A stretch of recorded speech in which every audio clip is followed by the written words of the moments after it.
Je suis tout à fait convaincu que la spiruline, c'est très important pour l'avenir de l'homme.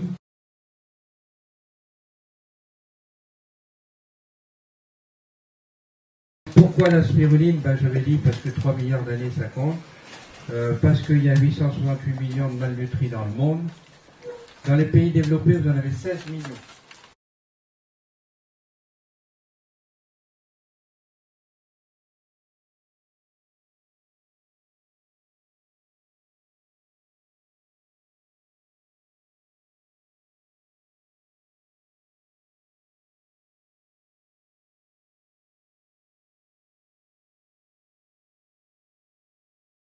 C'est quelque chose qui permet de réguler l'organisme, mais ce n'est pas un médicament qui va soigner.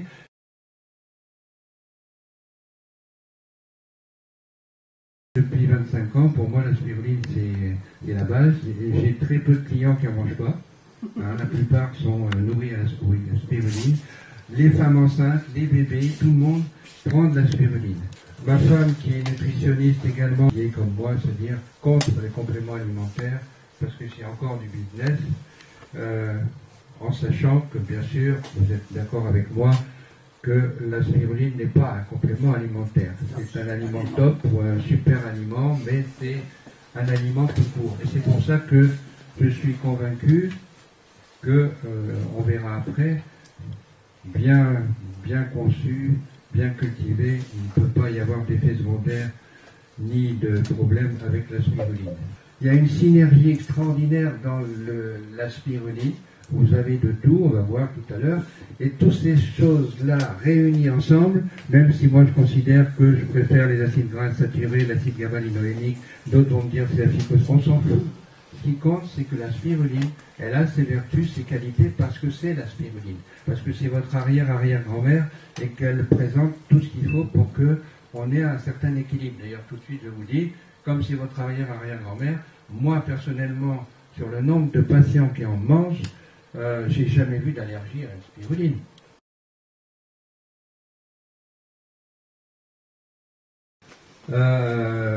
Pour moi, pourquoi je donne la spiruline? D'abord, je vais prendre plusieurs cas. Vous avez la dame qui a un cancer du sein, qui est en plein traitement et qui a les cheveux qui tombent parce que c'est normal avec le traitement. Il faut l'aider. Il faut l'aider parce que sur le plan de ses défenses immunitaires, sur le plan des minéraux, elle est complètement déminéralisée. En plus, elle n'a pas faim parce qu'elle est en plein traitement lourd. Lui apporter de la spiruline, même des fois elle a du mal parce que quelques comprimés ou quelques paillettes de spiruline la ferait vomir, ça fait rien, elle s'acharne. Et pendant tout ce temps-là, j'ai un client, un patient, qui a un lymphome, il sort de l'hôpital, ce colosse, maintenant, il est gros comme une brindille, et il s'acharne à manger sa spiruline parce qu'il est sûr qu'il s'en sortira avec, et il n'a pas faim, et il la mange quand même. Il ne mange pas grand-chose à côté. Donc déjà, des gens sous-nutris, parce qu'il n'y a pas que les Africains qui sont sous-nutris, il y a des gens qui sont malades, c'est un gros problème pour eux, et la spiruline les aide beaucoup. La première indication des maladies chez le médecin, c'est la fatigue. Je suis fatigué. Bon. Eh bien, quand je leur fais prendre de la spiruline, c'est pas par cure. Je leur fais prendre de la spiruline tout le temps. C'est-à-dire que ça fait partie de leur petit déjeuner.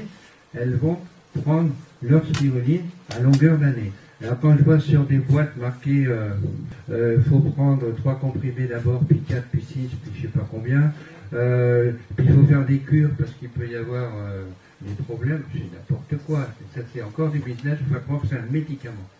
Alors moi, j'explique à chaque fois aux gens que c'est pas un médicament ni un alicament, c'est un super aliment qui permet d'avancer dans la vie. Il y a également tout ce qui est baisse immunitaire, justement, les gens qui ont des rhinopharyngites à répétition, les enfants même qui ont des otites souvent.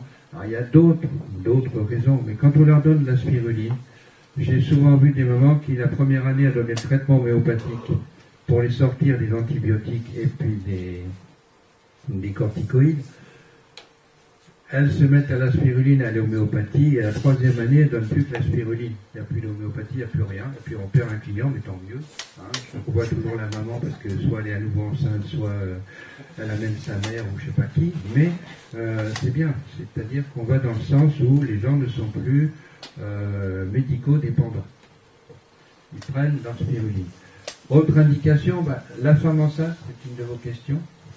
On a beaucoup dit de bêtises sur cette histoire-là.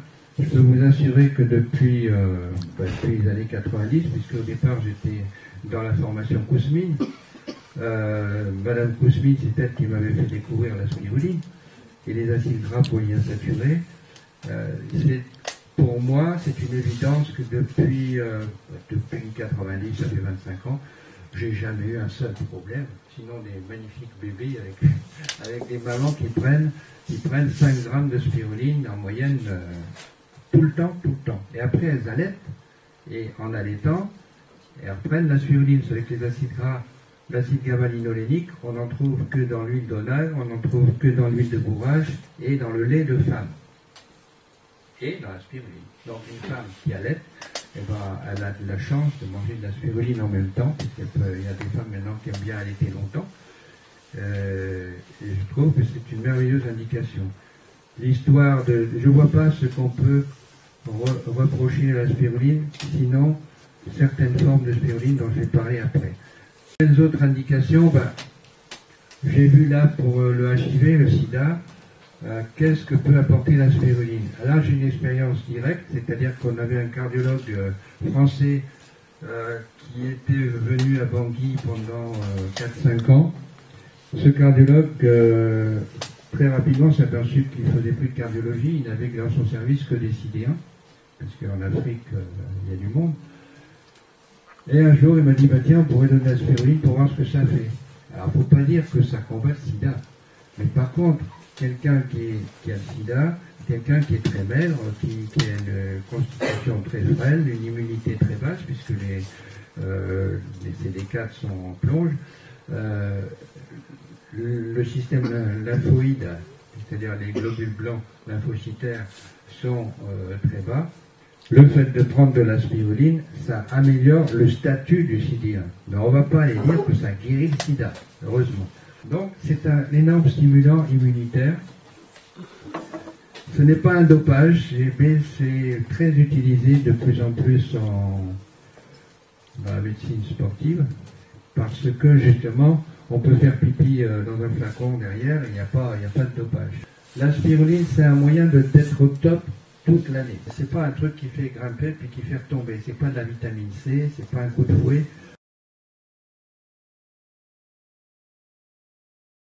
Comme il n'y a pas de vitamine C, on peut manger des fruits avec. Pas forcément de l'acérola, il suffit de manger des fruits tous les jours et puis ça suffit. Un moyen intéressant aussi de fixer le fer, c'est de prendre un jus d'orange avec. La vitamine A, c'est sous forme de bêta-carotène. Elle en est très riche, donc il n'y a aucun risque de surdosage de vitamine A, puisque c'est notre organisme qui va plonger, puiser dans le bêta-carotène pour en faire de la vitamine A. Bon, donc pas de problème. Ce qui veut dire que trop de vitamine A, pas possible. Alors on en arrive au problème des vitamines B. On nous a dit la vitamine B12, la spiruline, ça vaut rien, parce que c'est une plante. C'est pas une plante. Alors on va dire oui, mais c'est une algue. C'est pas une algue. Il n'y a pas de membrane cellulosique. C'est donc un être tout à fait fouet. D'ailleurs, vous l'avez vu au microscope. Il n'y a même pas de noyau. La vitamine B12, elle est dans la spiruline, elle est présente, et elle est diffusable dans l'organisme. Donc les gens qui sont des végétaliens, c'est-à-dire plus que les végétariens, les végétaliens, ils ont déjà les légumineuses, ils ont les céréales, mais la vitamine B12 c'est assez pauvre. S'ils prennent de la spiruline, c'est un apport supplémentaire intéressant. On ne peut pas dire, moi j'ai un patient qui a une anémie de Pirmer, c'est-à-dire une anémie qui est compensée par la vitamine B12. Alors c'est la grosse plongée. L'inconvénient c'est qu'ils ont une piqûre par toutes les 3 semaines ou tous les mois de vitamine B12. Et quand ça commence à aller mieux, on peut leur donner que des comprimés de vitamine B12. Et bien lui, j'ai divisé par 2 la quantité de comprimés de vitamine B12 et il prend 5 à 10 grammes de spiruline par jour. Et ça marche. Donc la vitamine B12, elle est présente et elle est réellement présente. On ne peut pas dire que c'est un végétal, donc cette vitamine n'existe pas.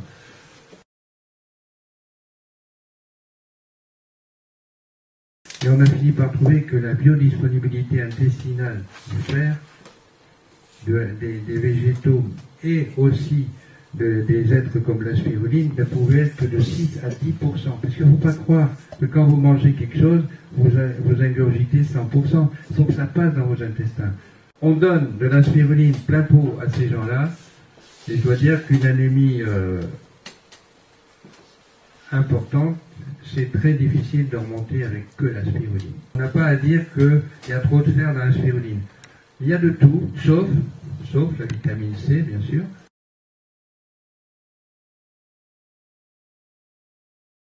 Ce qui veut dire que les gens qui mangent trop de protéines animales, en mangeant plein de poissons d'un côté et plein de viande de l'autre, ils vont être d'abord en excès de production d'azote, et ensuite ils vont être bloqués au niveau de la production enzymatique. Il faut avoir une alimentation pauvre en protéines animales, c'est vrai.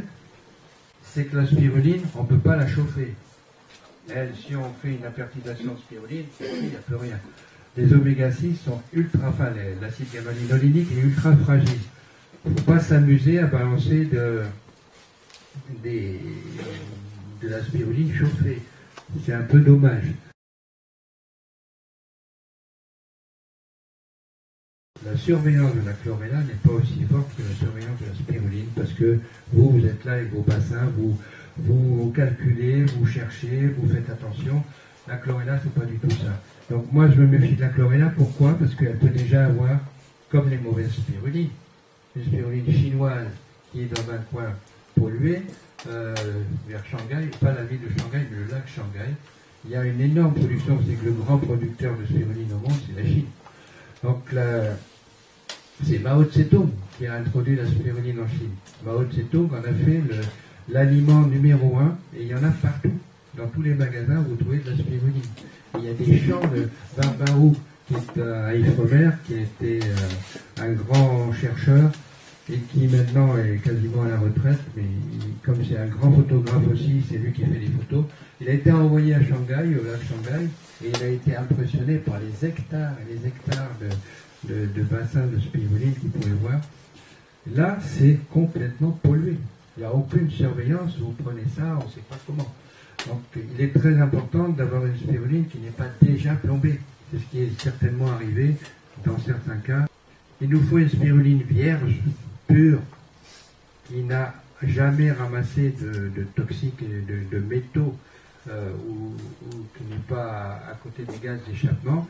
À partir de là, elle va chélater dans notre organisme. Elle ne va pas apporter les métaux qu'elle a déjà bouffés, elle va chélater. Elle sert de ligand, comme on dit, c'est-à-dire qu'elle chope le plomb ou le mercure ou l'aluminium, et elle va partir avec dans les intestins et on va l'éliminer. Il y a 3 choses qui sont très intéressantes: la spiruline, l'ail des ours, le ginkgo biloba. Les 3 grands chélateurs. Parce que la spiruline contient énormément d'acide gamma-linolinique par rapport à l'étonal, c'est pareil. Bon. Ces petites choses-là qui sont des vitamines. Les vitamines, ce n'est pas des dosages considérables. Si on veut parler protéines, alors là, mais moi j'ai toujours dit que c'était de la connerie. On ne va pas faire un beefsteak de spiruline de 200 grammes tous les jours. C'est pas ça l'intérêt. C'est d'apporter dans une alimentation diversifiée le plus qui fait que la spiruline apporte quelque chose qui va dépasser la moyenne.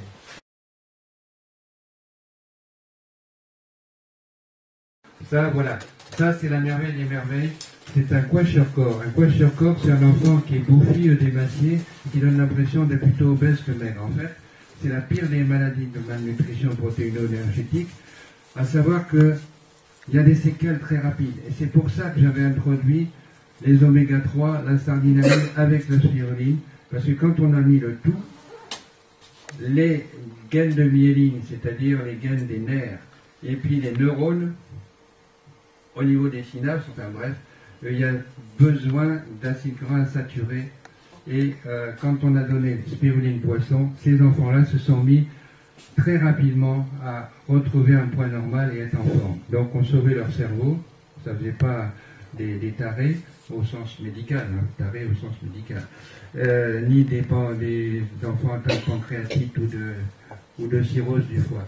Vous voyez qu'il a les cheveux roux, les kwashiorkor ont les cheveux roux, parce qu'ils sont déminéralisés, puis ils sont noirs, donc leurs cheveux se déteignent. Et voilà, ils mangent ça bouilli, spiruline, poisson. C'est rarissime parce qu'un kwashiorkor, ça ne mange pas tout seul. Ça ne veut pas manger, ça s'en fout. Lui, il est plein de vie, ça y est, il démarre. Et vous voyez la maman qui est ravie. Je suis tout à fait convaincu que la spiruline, c'est très important pour l'avenir de l'homme. Un grand merci, docteur Dupire, parce que c'était très sympa. On aurait pu y rester, je pense, encore quelques heures.